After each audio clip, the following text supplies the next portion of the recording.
Hi everyone. A few of you might know by now that I'm a huge fan of electronic gimbals for filmmaking.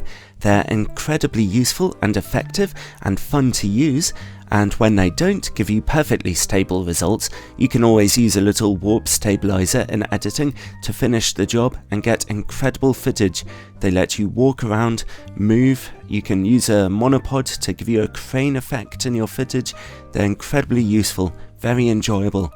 Now, last year I used and reviewed a Zhiyun Crane M gimbal with my little Sony a6300 camera, which was great fun.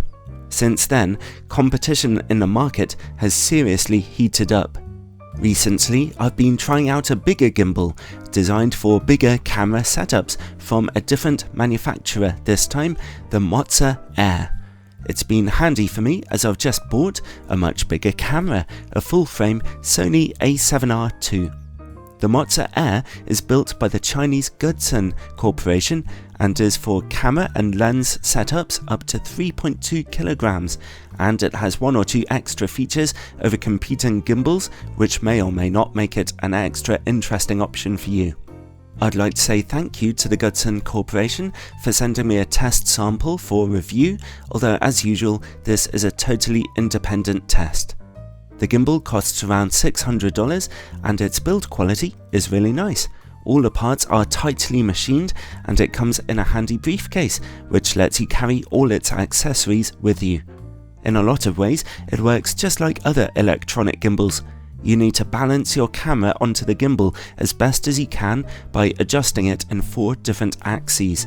The better you have this gimbal balanced, the more effectively the motors will work, and the better smoothness and battery life you will get as a result.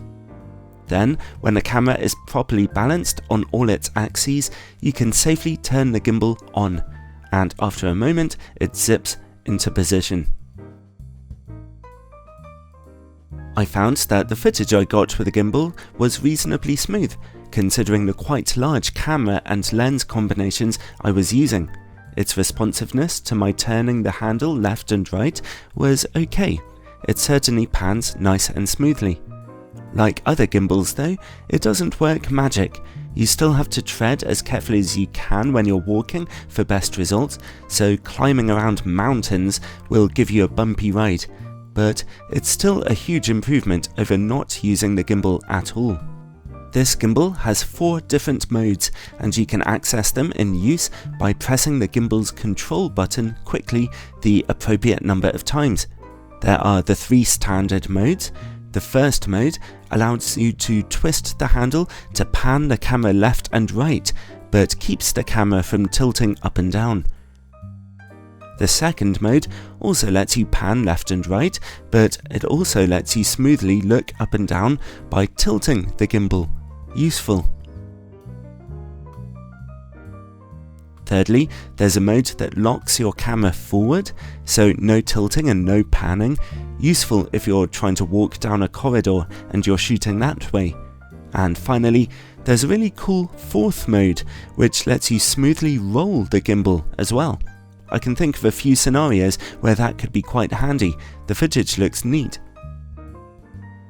So, in order to make it unique, this particular gimbal has quite a number of tricks up its sleeve which make it stand out from the crowd a bit.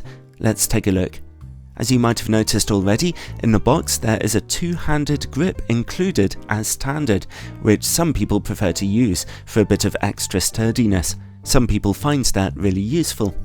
There's also a miniature tripod for the gimbal, which is well made out of metal with rubberized feet.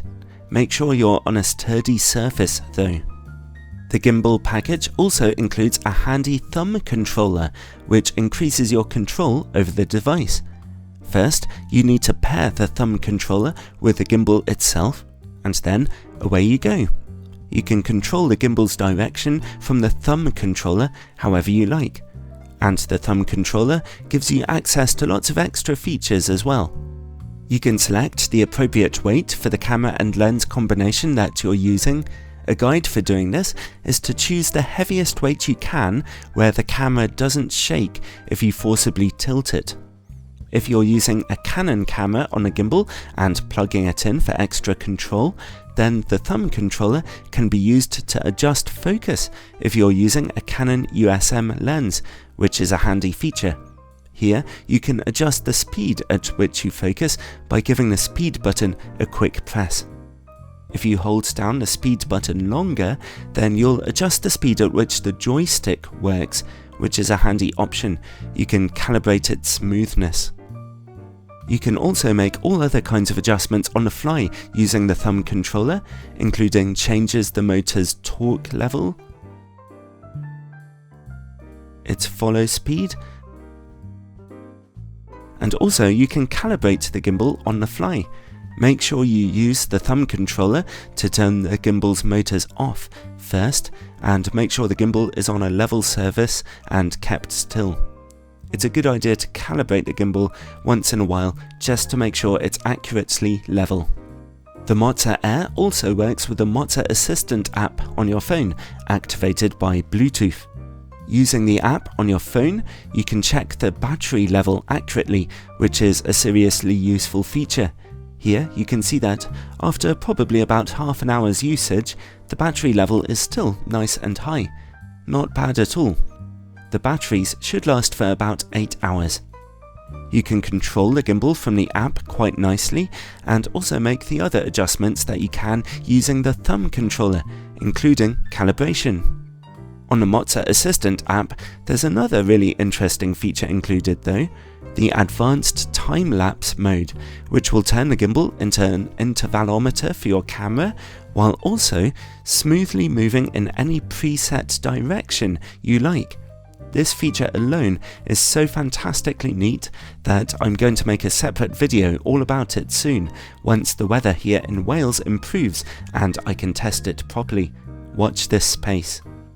So, the Moza Air really does have a lot of features behind it, which I couldn't use with my old Zhihun Crane M. It's a very full package you get with this, and of course its extra size and capacity is incredibly useful for those larger sized cameras or lenses. For many people though, the most important thing is how smooth your finished footage finally looks. To me, the Moza Air copes averagely well here. I've handled a small number of gimbals so far, and the Moza Air seems no better or worse than the others. It does a good job of keeping your footage moving smoothly, but you still have to tread smoothly and carefully as you walk, and still you need a little practice to master its little quirks, and you might still need to use a little extra stabilization in your editing software just to get the best results out of it. So, I'd say that the Moza Air is overall a good performer for an electronic gimbal in its class, with extra features that give it a bit of an edge over the competition, and so I can quite happily recommend it.